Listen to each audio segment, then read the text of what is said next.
warahmatullahi wabarakatuh.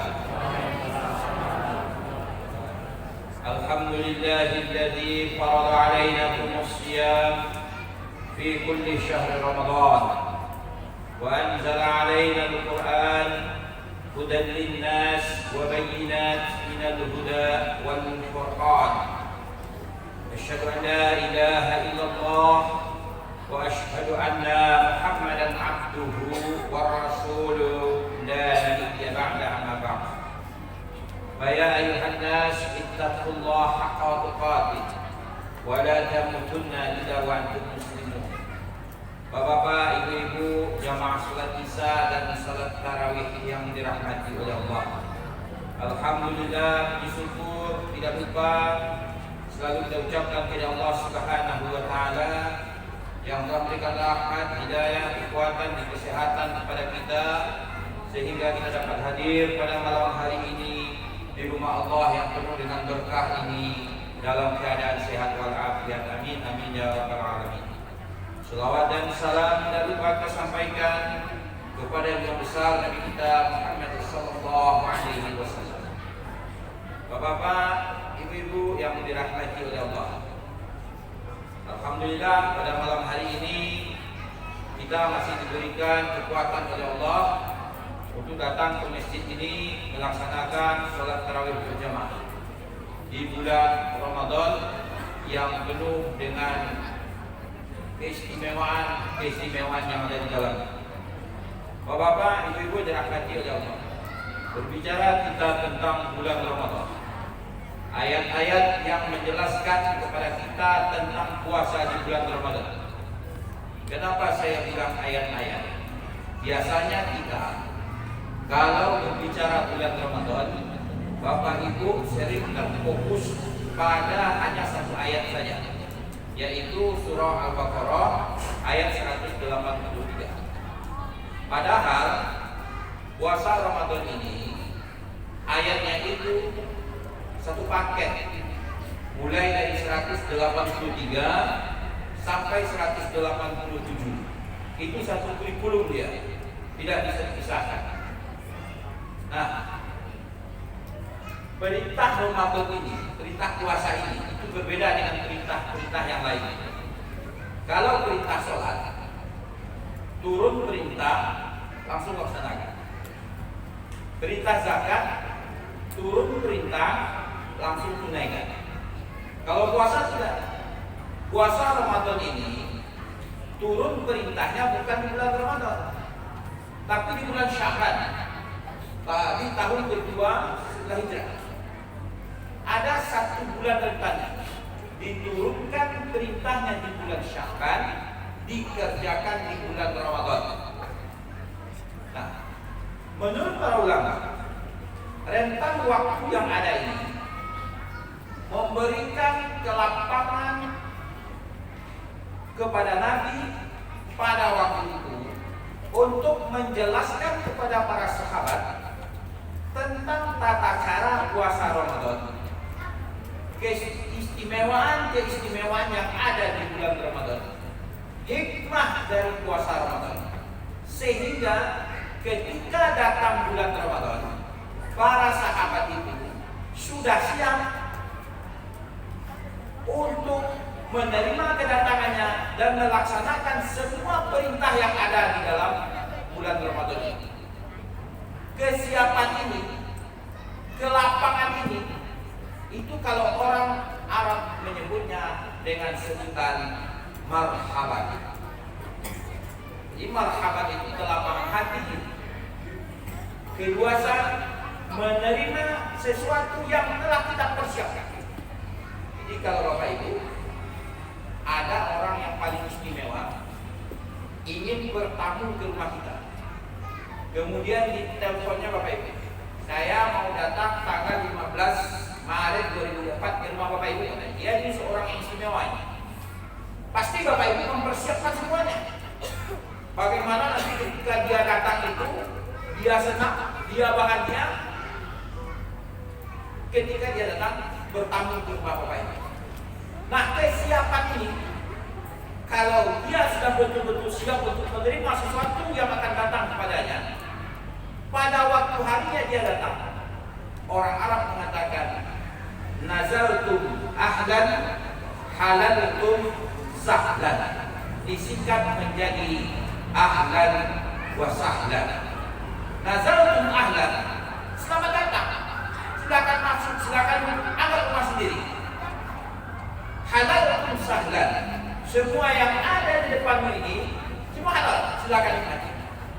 Nah, kaitannya kalau kita tarik dia ke Ramadan, ketika Bapak Ibu mengatakan marhaban ya Ramadan, secara tidak langsung Bapak Ibu katakan selamat datang wahai bulan yang penuh dengan kemuliaan, bulan yang penuh dengan keistimewaan. Kami sudah siap menanti kedatanganmu. Apapun yang ada di dalamnya, perintah dan larangan, kami siap untuk melaksanakannya. Ini dia. Nah, Nabi dan para sahabat dahulu ketika mau datang Ramadan ini, semua senang, gembira. Kenapa? Karena ada keistimewaan di bulan Ramadan ini yang Bapak Ibu tidak akan pernah temui di luar bulan Ramadan. Hanya ada di bulan Ramadan. Pertama, di bulan Ramadan ini Allah memberikan ampunan kepada hambanya tanpa batas.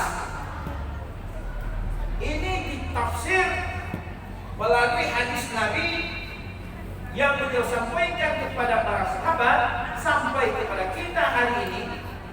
Man shoma Ramadan imanan wa ihtisaban ghufira lahu ma taqaddama min dhanbi.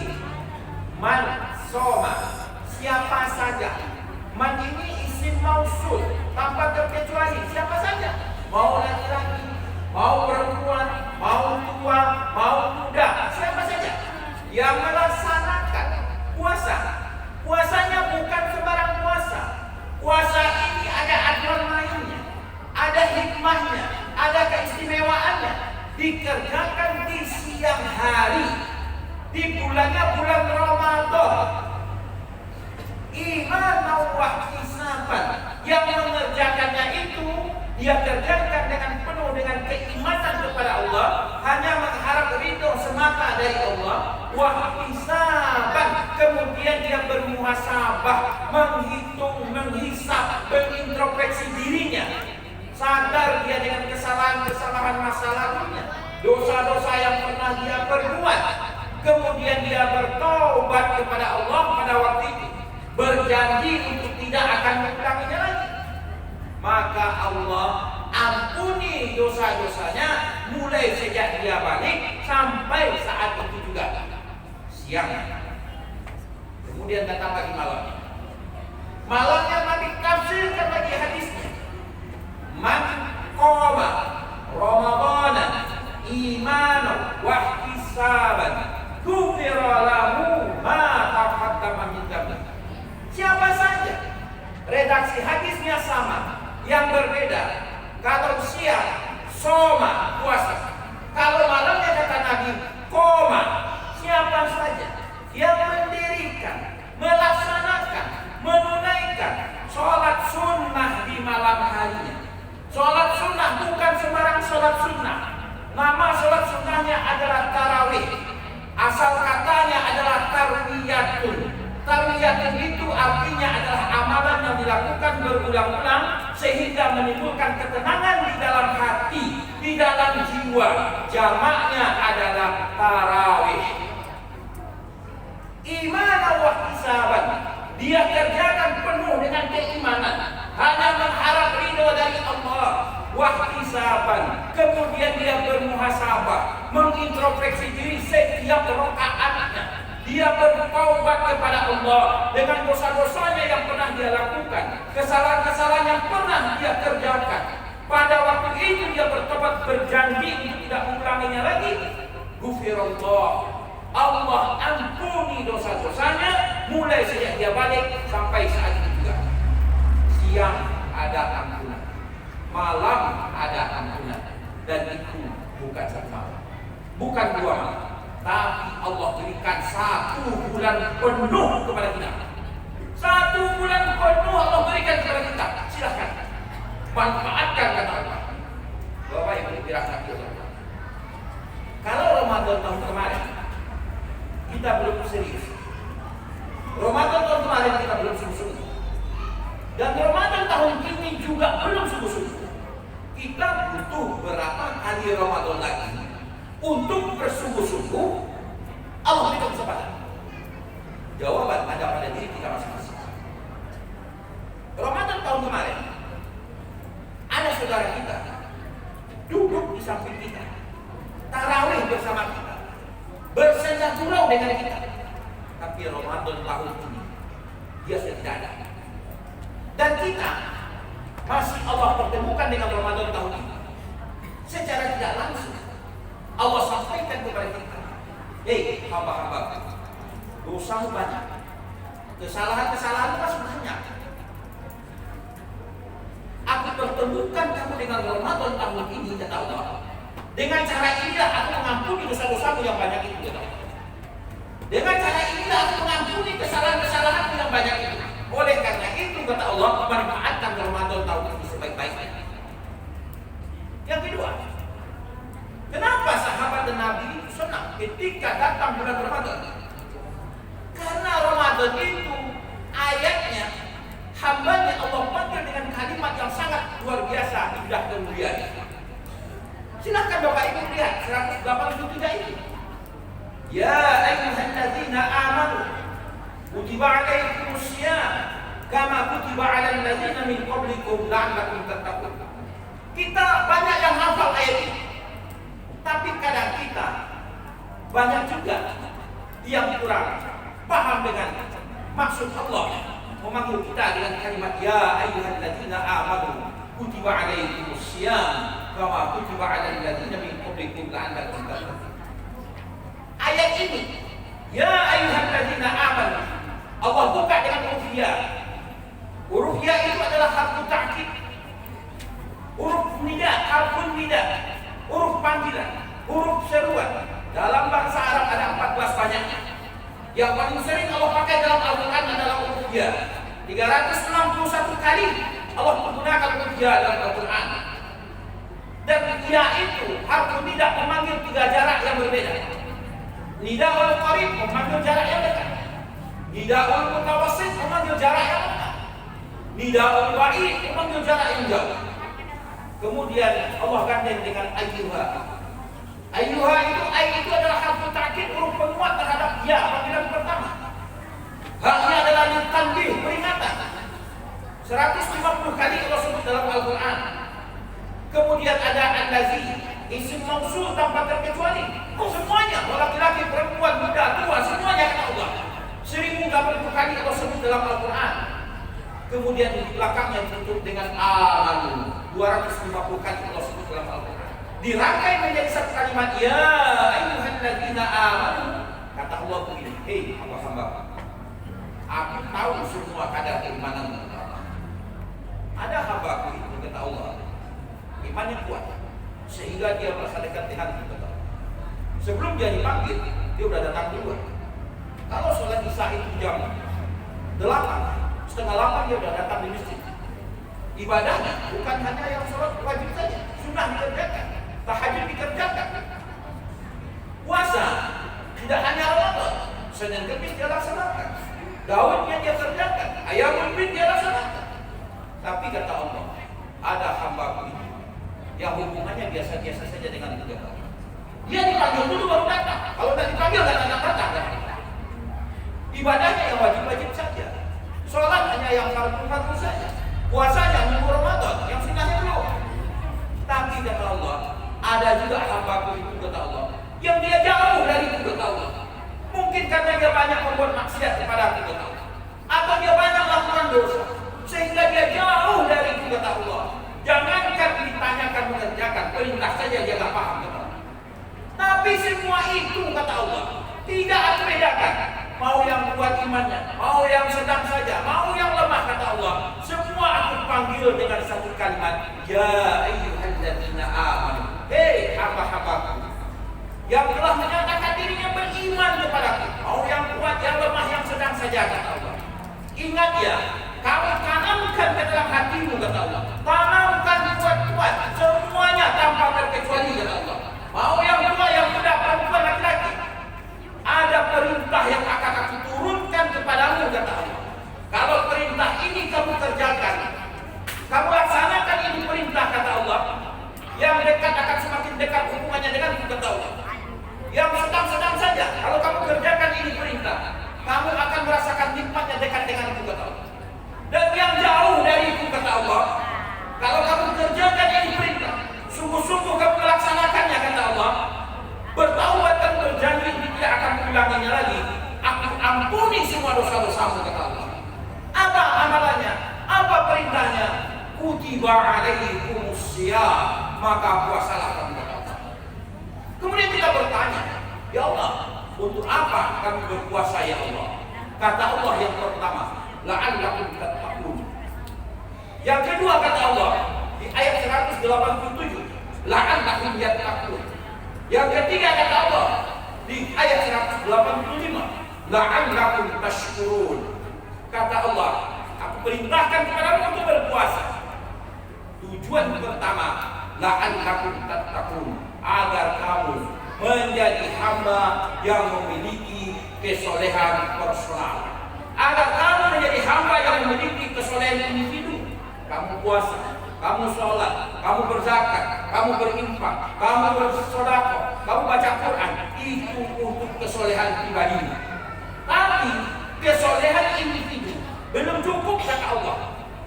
Kamu juga harus bisa menjadi hamba la'allakum yattaqun, agar kamu menjadi hamba yang memiliki jiwa kesolehan sosial. Tidak cukup, kata Allah. Kamu hablum minallah bagus, puasamu bagus, sholatmu bagus, zakatmu bagus, sedekahmu bagus, baca Quranmu rajin, kata Allah. Tapi dengan saudara-saudaramu kamu tidak peduli. Hablum minannas buruk, minantumu tidak kamu tegur sapa, mertuamu kamu musuhi, anakmu kamu bentak-bentak tiap hari. Berarti ada masalah di dalam ibadah. Berarti ada masalah dalam puasamu, ada masalah dalam sholatmu, kata Allah. Kalau kamu benar sholatnya, benar puasanya, benar baca Qur'annya, benar zakatnya, benar sedekahnya, kesolehan individumu akan berdampak kepada kesolehan sosial. Yang ketiga, kata Allah, yang aku inginkan kepadamu jika kamu berpuasa ini, kata Allah, la'allakum tashkurun, agar kamu menjadi hamba yang bersyukur. Karena nikmat Allah sudah banyak kita nikmati, sudah banyak kita pakai, sudah banyak kita habiskan. Allah berikan mata, kita pergunakan untuk melihat gratis. Allah berikan kaki, kita pergunakan untuk berjalan, untuk berusaha gratis. Allah berikan udara, kita hirup setiap detiknya, tak pernah Allah minta bayaran kepada kita. Oleh karena itu sudah sepantasnya lah kita untuk selalu menjadi hamba yang bersyukur kepada Allah. Karena Allah selalu menyindir kita, berulang-ulang Allah menyindir kita. Fabi ayyi ala'i rabbikuma tukadziban. Berulang-ulang kata Allah, hamba-hamba, cobalah sebut nikmat mana lagi yang sebutkan, kata Allah. Apa yang belum aku berikan kepadamu, kata Allah, sebutkanlah, kata Allah. Kok kamu juga belum mau bersyukur? Yang mana lagi yang kurang, wahai hambaku, kata Allah, sebutkan. Ulang-ulang. Oleh karena itu, Bapak Ibu dirahmati oleh Allah, maka manfaatkanlah Ramadan tahun ini dengan sebaik-baiknya. Buatlah program sehingga Ramadan kali ini benar-benar menjadi Ramadan terbaik dan Ramadan sebelumnya. Kabar buruknya adalah kita yang ada pada malam hari ini tidak ada satupun jaminan yang bisa bertemu dengan Ramadan tahun esok. Ada tak Bapak Ibu yang hadir pada malam hari ini sudah dapat SK dijamin bertemu dengan Ramadan tahun esok? Ada Bapak Ibu? Ada. Kalau tidak ada, maka jadikan Ramadan tahun ini menjadi Ramadan kita yang terakhir. Sungguh-sungguhlah, seriuslah, buat program sehingga kita kita benar-benar mendapatkan hikmah keistimewaan Ramadan yang seperti diinginkan oleh Allah Subhanahu wa taala. Ini saja Bapak Ibu yang dapat saya sampaikan. Mudah-mudahan bermanfaat bagi kita semuanya. Mohon maaf kalau ada kekurangan dan kesalahan. Hadana wa iyyakum ajmain. Wa rahmatul lil alamin. Assalamualaikum warahmatullahi wabarakatuh.